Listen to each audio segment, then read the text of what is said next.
So here is how I did our grapes this year.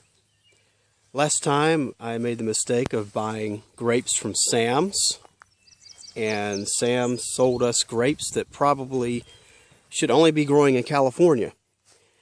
So after doing some research, I got these various varieties of muscadine grapes, and they are growing very well so far. I've been able to keep the deer off of them by simply getting these containers. This is something that Parmesan cheese comes in. My wife is bringing me these from her work. I put mothballs inside, turn it upside down, and you open the top of it. I don't know if I can get that in the video because of the sun. I have to go around to the other side to show you one of those. But anyway, you put the mothballs inside and open the bottom. You turn it upside down so that when it rains it doesn't fill up with water.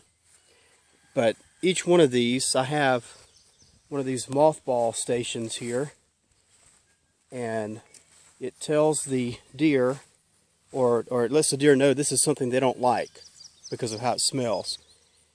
And I got another benefit from these this year. These have also helped in repelling the Japanese beetles. Japanese beetles are apparently congregate based on different odors that their bodies put off. So if you can keep one from coming here, then the others will not come here to follow them. So that has worked really well. This is my best grape so far. It's already up to the top. I used feedlot panels at the top there for it to grow on.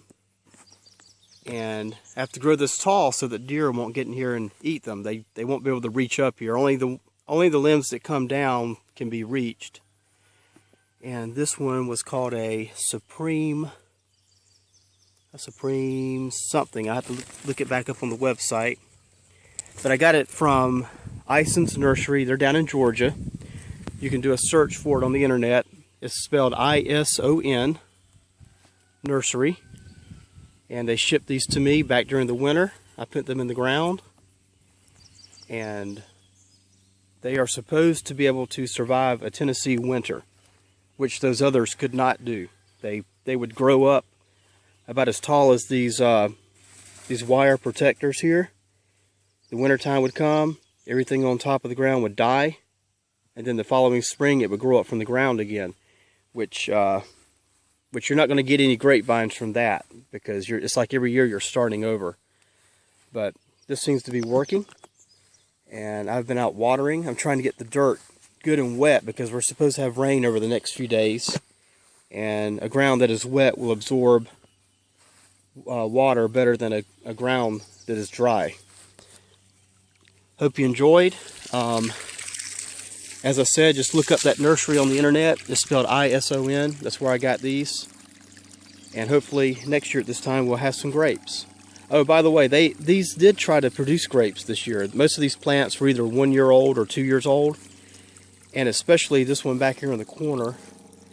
This one kept trying to produce grapes, and I had to pick them off because I wanted the plant to grow and not produce grapes this year. So we'll see what happens next year. Thanks for watching.